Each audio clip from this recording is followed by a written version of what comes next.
So welcome to commerce tech और मेरा नाम यश महेश्वरी। आज हम बात करेंगे आपसे GSTR 6 के बारे में, कैसे फाइल करते हैं उससे लेके। ठीक है, तो हमें जाना है यहाँ पे एक न्यू टैब पे। यहाँ पे टाइप करना है GST पोर्टल। देन यहाँ पे आपको जो पहले लिंक को ओपन कर देना है। उसके बाद आपको जाना है लॉगिन आईडी पे। ठीक है, अगर आपके पास यूज़र पासवर्ड्स हैं तो आप यहाँ से लॉगिन कर सकते हैं। यूज़र नेम और पासवर्ड्स हैं तो, अगर नहीं है सिर्फ पता करना है तो सिर्फ हेल्प एंड टैक्स पे फैसिलिटीज़ में जाना है आपको यहाँ पे। एंड देन यहाँ पर आपको जाना है GST नॉलेज पोर्टल पे। उसका आपको जाना है फाइल रिटर्न्स के अंदर। एंड देन आप यहाँ पे जो भी रिटर्न देखना चाहते हैं वो रिटर्न आप यहाँ पे आसानी से देख सकते हैं। ठीक है, और फिलहाल हम जो बात करने वाले हैं preparing and filing form GSTR 6 and viewing form GSTR 6A। हम बात करने वाले GSTR 6 के बारे में, जो कि होती है एक ISD रिटर्न, जिसे कहते हैं इनपुट सर्विस डिस्ट्रीब्यूटर रिटर्न। ठीक है, तो ये इसके यूज़र जो मैनुअल है उस पर हम चलते हैं सीधे डायरेक्ट, बिना किसी टाइम वेस्ट किए। जैसे ही आप अपनी जो है लॉगिन आईडी पासवर्ड से लॉगिन कर लेते हैं GST पोर्टल पे अपने GST नंबर से, तो उसके बाद आपको क्या करना है, सर्विसेज, रिटर्न और रिटर्न डैशबोर्ड्स। आपको पहुंचना है रिटर्न डैशबोर्ड पर। पहले सर्विसेज के अंदर होता है एक ऑप्शन रिटर्न्स का, और रिटर्न्स के अंदर एक और ऑप्शन होता है रिटर्न डैशबोर्ड्स का। आपको वहाँ पर क्लिक कर देना है। उसके बाद आपके सामने एक ऐसा पेज आएगा जहाँ पर आपको फाइनेंशियल ईयर और मंथ आपका चूज़ करना है कि किस मंथ की आप अपनी GSTR 6 फाइल करना चाहते हैं। ठीक है, इनकी जो ड्यू डेट होती है वो लास्ट 13 तारीख होती है हर मंथ की, ये मैंने यहाँ पे दे रखी है। ठीक है, तो सर्च करने के बाद आपको क्या है, GSTR 6 होती है, GSTR 6A होती है। GSTR 6 जो है हम फाइल करते हैं, और GSTR 6 को फाइल हम देख सकते हैं। इसमें हम कोई भी फाइल वगैरह कोई भी चीज़ हम नहीं कर सकते सिर्फ। ठीक है, तो हम बात करेंगे GSTR 6 के बारे में। अगर आपको ऑनलाइन फाइल करनी है तो आप यहाँ से प्रिपेयर ऑनलाइन पे क्लिक कर सकते हैं। अगर आपके पास JOSN फाइल जैसी कुछ चीज़ें हैं तो आप वो प्रिपेयर ऑफलाइन में जाके आप ये चीज़ें फाइल कर सकते हैं।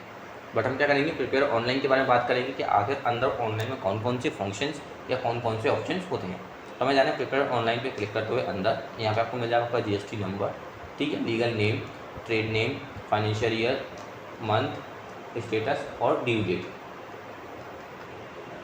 इसके अलावा हमें आपको क्या करना है, जो कॉलम है उसका मैं बताता हूँ। इसमें टेबल नंबर 6 में, वो GSTR 6 में सबसे पहला कॉलम होता है टेबल नंबर 3, जिसमें हम input tax credit receive for distribution की डिटेल जो होती है हम यहाँ पे फिल करते हैं। उसके बाद अगर हमें इसी में कोई अमेंड करना होता है उसके लिए हमारे दूसरा वो जो होता है 6A कॉलम वो दिया हुआ है। 6B में हम क्रेडिट नोट, डेबिट नोट अपने दिखाते हैं जो रिसीव हुए हैं। उसके बाद 6C में जो है हम क्या करते हैं, उन क्रेडिट नोट, डेबिट नोट को अमेंड करना है तो वो करते हैं। ठीक है, टोटल यहाँ पे भी 4 ऑप्शन है। उसके नीचे आप जाएंगे तो आपको 4 ऑप्शन और मिलेंगे, मतलब 4 टेबल और मिलेंगी, जिसमें टोटल ITC अवेलेबल, जो आप ITC अवेलेबल करने वाले हैं, जो आपकी एलिजिबल है और इनएलिजिबल है, वो दोनों आपको बतानी होंगी। उसके साथ साथ टेबल नंबर 5 में distribution of input tax credit, चाहे वो ISD हो या ISD क्रेडिट नोट हो, कुछ भी हो आपको बताना होगा। टेबल नंबर 5 और 8 में उसी को आपको रीडिस्ट्रीब्यूशन करना है, तो उसके आपको टेबल नंबर 9 में आपको इसके बारे में बताना होगा। अगर आपके पास कोई लेट फीस या पेनल्टी है तो वो आपको टेबल नंबर 10 में दिखा दी जाएगी। ठीक है, अगर कोई पेनल्टी लेट फीस नहीं है तो ये कॉलम आपका हाइड ही रहेगा। अगर होती है तो ये ऑटोमेटिकली हाइड की जगह अनहाइड हो जाएगा। ठीक है, ये जो है बिल्कुल नीला हो जाएगा इसमें। तो ठीक है, तो आपको मैंने अभी सब टेबल्स के बारे में बता दिया है, तो कौन कौन सी टेबल्स होती हैं। अब इन टेबल्स के अंदर कौन कौन सा डाटा फीड होता है, चलिए चलते हैं। ये आपको बेसिक समरी यहाँ पे दे रखी है। टेबल नंबर 6 के जो भी हेड हैं, table number 3, 6A, 6B, 6C, 5 to 8, 9 and 10।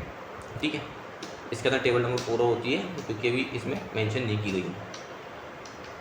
Table number 3 मैं आपको उसको बता देता हूँ। टेबल नंबर 3 में आप जैसे ओपन करेंगे तो आपसे पूछेगा ऐड मिसिंग इनवॉइस डिटेल।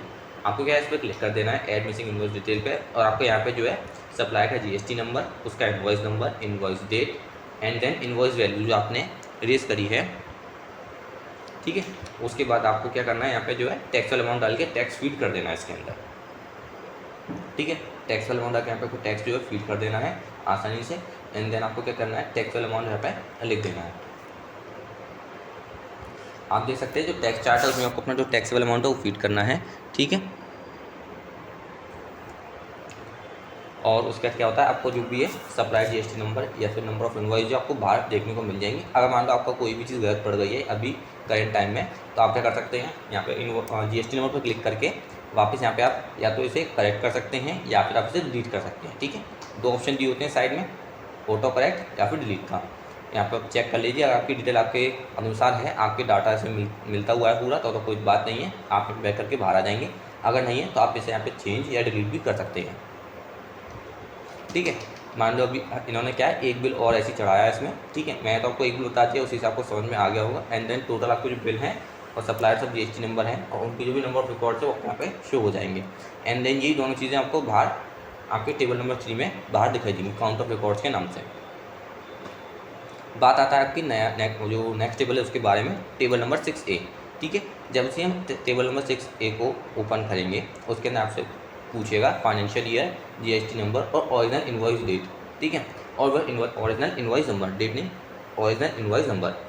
तो ये होता है अमेंड B2B इनवॉइस। मान लो आपने अभी जो टेबल नंबर जो आपके 3 में जो अपने बिल काटे हैं, अगर उसको लेके कोई अमेंडमेंट करना है तो टेबल नंबर 6A में होता है, जिसमें आपको फाइनेंशियल ईयर, GST नंबर उस पार्टी का और उस पार्टी का इनवॉइस नंबर जो आप चेंज करना चाह रहे हैं या अमेंड करना चाह रहे हैं वो आपको यहाँ पे फीड करना होता है। उसके आपको क्या करना है, अमेंड इनवॉइस पे क्लिक करना है। जैसे आप अमेंड इनवॉइस पे क्लिक करेंगे तो आपके सामने वो वाला बिल पूरा ओपन होकर आ जाएगा। फिर आप इसमें कोई भी चीज़ जो है अपना चेंज कर सकते हैं। ठीक है, जैसे आप सब चीज़ें चेंज कर लेंगे, चाहे इसमें टैक्स अमाउंट हो, टैक्स रेट हो, या फिर रिवाइज इनवॉइस नंबर हो, डेट हो, या फिर GST नंबर हो, जो चीज़ चाहे वो चीज़ यहाँ पे चेंज या ऑटो करेक्ट यहाँ पे कर सकते हैं।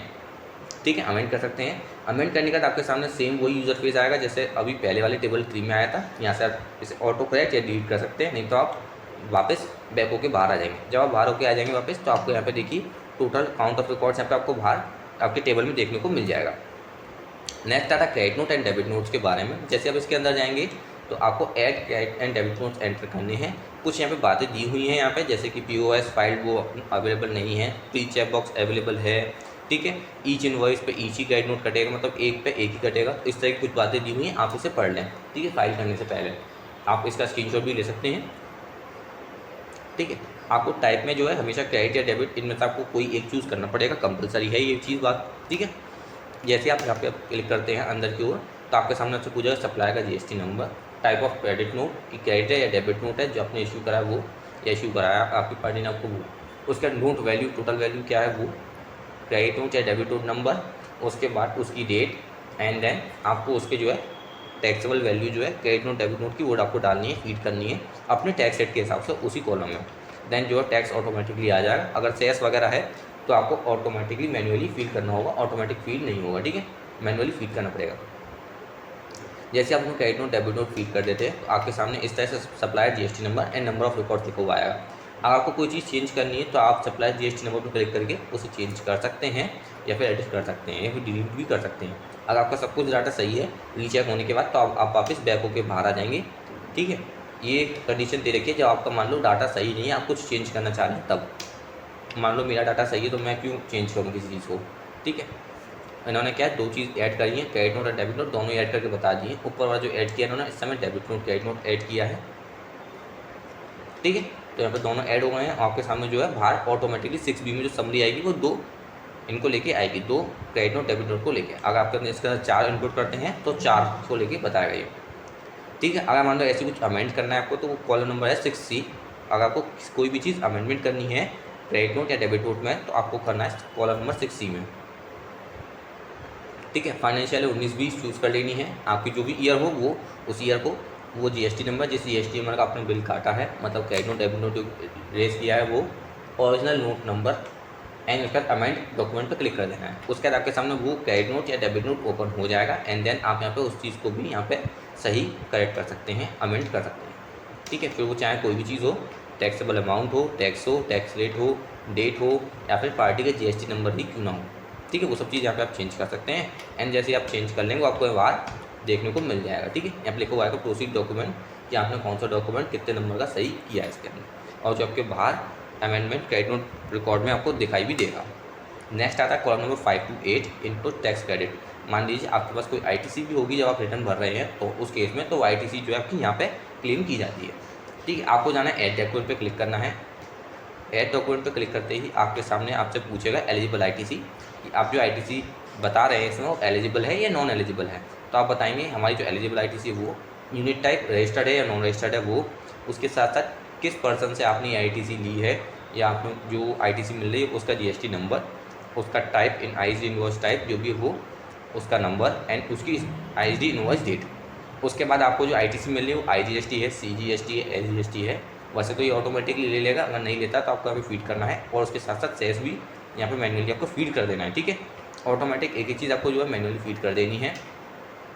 यहाँ पर जैसे आप सब चीज़ें फीड कर देंगे, देन आपको यहाँ पे ये आप जो बाहर आपको बता देगा कि आपने कितने लोगों की ISTC ली है। ठीक है, आफ्टर द वैलिडेशन या वैलिडेशन के पहले। ठीक है, जैसे आपका मान लो आपको सब कुछ सही है तो आप वापस बैक होके बाहर आ जाएंगे यहाँ पे। ठीक है, इन्होंने क्या है 2-3 बिल एक्स्ट्रा ऐड करे, तो इसलिए यहाँ पे इनका जो है रिकॉर्ड ज़्यादा दिखेगा। अब मैं वीडियो को ज़्यादा लंबा करना चाहता नहीं हूँ, इसलिए मैं आपको सिर्फ सिंपल सी बात भी उन्होंने बता दी इसके अंदर। ठीक है, बाकी का जवाब खुद करेंगे अपने हाथों से, तो आप बाकी का इसके बारे में समझ जाएंगे। ठीक है, जैसे आप पूरा नंबर ऑफ़ रिकॉर्ड्स यहाँ पे रख देंगे, ठीक है, ऐड कर देंगे, तो उसके बाद जो भी आपने टोटल नंबर ऑफ़ रिकॉर्ड्स करेंगे वो यहाँ पे काउंट ऑफ रिकॉर्ड्स यहाँ पे आपको बाहर कॉलम टू 5 to 8 वाले में आपको देखने को मिल जाएंगे, टेबल वाले में। ठीक है, उसके बाद table number 9 redistribution of ITC। जैसे आप इसमें एंटर करेंगे तो आपके सामने आपसे पूछेगा फाइनेंशियल ईयर और एंटर द इनवॉइस नंबर। आपको क्या इनवॉइस नंबर डालना है उसके बाद। ठीक है, ये होता है अमेंड इनवॉइस। मान लो आपने कोई ITC गलत ले ली है तो उस चीज़ को अमेंड करने वाले हैं, तो उसके लिए यहाँ पे दे रखा है। ठीक है, तो आपको क्या करना है यहाँ पे origin invoice date, user type, revise invoice state, जो भी चीज़ आपको यहाँ पे चेंज करनी है वो चीज़ आप यहाँ पे चेंज कर सकते हैं। ITC से लेकर या फिर कोई भी चीज़, बिल नंबर, GST नंबर, जो भी आपको चेंज करना है वो आप यहाँ पे चेंज कर सकते हैं, रिवाइज कर सकते हैं। ठीक है, जो कि आपका table number 9 redistribution of ITC में आपको यहाँ पे देखने को मिल जाएगा। उसके बाद टेबल नंबर 4 जिसमें टोटल ITC अवेलेबल होती है, आपको यहाँ पे पता चल जाएगी, जो कि आपकी इंपोर्ट हो रही है किससे, टेबल नंबर GSTR 6A से। ठीक है, GSTR 6A से आपकी जो है इंपोर्ट होकर यहाँ पे आ रही होगी। यहाँ पे आपको क्या करना है, कैलकुलेट ITC करनी है, या मे भी हो सकता है कि जो आपकी ITC आ रही है वो आपकी टेबल नंबर जो आपका 5 से 8 था उससे लेके भी ले सकता है। ठीक है, मेरे ख्याल से वहाँ से ही लेगा आपका टेबल नंबर 5 to 8 से। जैसे आप कैलकुलेट ITC पे जनरेट करेंगे, आपके कुछ सेकंड बाद ये जो है आपको ITC जो है बता देगा यहाँ पर। 1 मिनट में ज़रा इसका मैं पढ़ के देखता हूँ कि ITC कौन सी लेता है। इसमें लिखा है the ITC detail table contain the detail form table number 5 to 8 table. तो ये आपकी जो है 6A से नहीं लेगा, आपकी जो ITC जो कैलकुलेट करेगा यहाँ पर वो करेगा टेबल नंबर 5 to 8 से।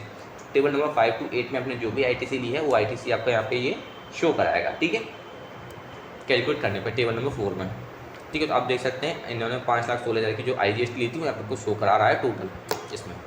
ठीक है, अगर मान लो आपका सब कुछ यहाँ पे सही शो हो रहा है, कोई भी दिक्कत नहीं आ रही है, तो आप यहाँ पे सेव कर देंगे। ठीक है, अगर आपको सेस है तो सेस मैनुअली आपको फीड करना होगा जैसे हमने बता रखा है। अगर मान लो हो सकता है ये आपके केस में ऑटोमेटिक भी आ सकता है, ऐसी कोई बात नहीं है।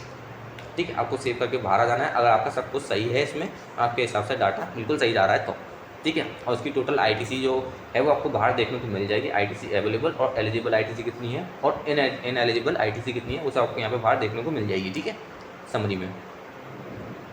देन जब आप वापस आके बाहर देखेंगे तो आपके टेबल नंबर, सभी जो टेबल कंटेंट है वो सभी आपको भरे हुए मिलेंगे, और उनके साथ साथ उनका काउंट ऑफ रिकॉर्ड भी यहाँ पे देखने को मिलेगा आपको। ठीक है, अगर कोई लेट फीस वगैरह है तो वो चीज़ आपको यहाँ पे मेंशन करा दी जाएगी, अगर नहीं है तो कोई दिक्कत ही नहीं है।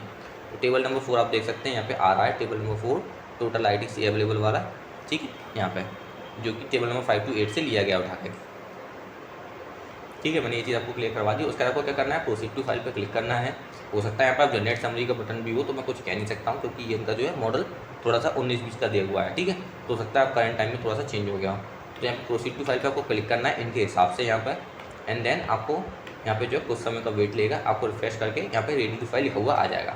देन आपको वापस से फिर से क्या करना होगा, नीचे प्रोसीड टू फाइल पे क्लिक करना होगा, एंड देन यहाँ पे आपको फिर से रिफ्रेश करना होगा और वापस रेडी टू फाइल तो लिखा हुआ आ ही रहा है इनका। उसके बाद आपको क्या होगा, जो समरी आपकी वो जनरेट हो जाएगी कि आपकी टेबल नंबर 3, 6A, 6C और 4 इन सब में कितना कितना डाटा आ रहा है। एंड देन उसके बाद आपको क्या करना है, प्रोसीड टू फाइल पर क्लिक कर देना है अगर आपको अपनी रिटर्न फाइल करनी है तो। ठीक है, फाइल करने के बाद आपका एक कैश बैलेंस देखेगा, आपकी ITC वगैरह वो देखेगा, लेट फीस वगैरह देखेगा। एंड देन उसके बाद आपको क्या है यहाँ पे, या तो आप यहाँ से प्रीव्यू ड्राफ्ट GSTR 6 डाउनलोड कर सकते हैं PDF में, एंड देन उसके बाद यहाँ पे आप टिक करेंगे आई हियर बाय पे। तो चलिए चलते हैं नीचे की ओर, इसमें क्या क्या किया हुआ है। तो आप नीचे टिक करेंगे आई हियर बाय पे, एंड देन अपना जो आपका ऑनर नेम है वो चेक कर लेंगे। इन द केस मान लो आपके पास टैक्स भरना है इसमें, तो आपको क्रिएट चैलेंज आप पे कर सकते हैं। यहाँ पर जो ऑप्शन अभी अनब्लर है उससे, ठीक है, वो आप ऑटोमेटिकली अनब्लर सेट के ब्लर जो है ब्लर सेट के अनब्लर हो जाता है यहाँ पे। ठीक है, क्रिएट चालान वाला ऑप्शन, अगर आपका टैक्स बनना होता है तो कोई लाइबिलिटी बननी होती है, तो जैसे यहाँ पे 5,000 की बननी है तो ऑटोमेटिकली क्रिएट चालान ओपन हो जाएगा और आपको यहाँ पे जो है चालान पे करना पड़ जाएगा ऑनलाइन अपना, जैसे भी ऑनलाइन ऑफलाइन जैसे भी आप पे करें वैसे। ठीक है, इस समय तो IMPS भी ऑन कर दिया है, तो वो भी इसने यहाँ पे अमेंड कर दिया है। उसके यहाँ पे अपना चालान पेस्ट कर देंगे और यहाँ पे आपका जो बैलेंस शो हो जाएगा, जैसे आपकी एडिशनल कैश रिक्वायर्ड 0 हो जाएगा। अगर कोई भी एडिशनल लेट फीस वगैरह कोई नहीं है और कैश रिक्वायर्ड यहाँ पे 0 लिखा हुआ आता है, तो आप अपनी रिटर्न आसानी से फाइल कर सकते हैं। तो आपको करना है, ऊपर आई हियर बाय पे टिक करना है और अपना जो ऑनर या प्रोप्राइटर नेम है वो यहाँ पर सिलेक्ट कर लेना है जो आ रहा है आपका। एंड आप चाहें तो PDF से डाउनलोड करके चेक भी कर सकते हैं यहाँ पे, जैसे कि मैंने आपको बताया था ऊपर। ठीक है, आप अपनी पार्टी को देने के लिए आपको यहाँ पे सबमिट आपको डाउनलोड करके भी रख सकते हैं। मान लो आपको अपनी पार्टी को प्रूफ देना है तो उसके लिए आप यहाँ पे डाउनलोड करके रख सकते हैं और पार्टी को प्रिंट आउट दे सकते हैं। ठीक है, एंड देन आपको काइंडली यहाँ पे यस कर देना है और जिससे आपकी जो प्रोसीडिंग है फाइल करने की वो आगे बढ़ जाएगी। यहाँ पे आपसे पूछ जाएगा कि आपने जो ITC क्लेम कर रहे हैं या जो कर रहे हैं, तो वो आप मतलब जो आप ITC पे कर रहे हैं और आपको रिवर्स नहीं होगी, ऐसा कुछ यहाँ पे दिया जाएगा। और आपको जो है आपसे फाइल करने के लिए कहेगा या तो DSC से या फिर EBC से।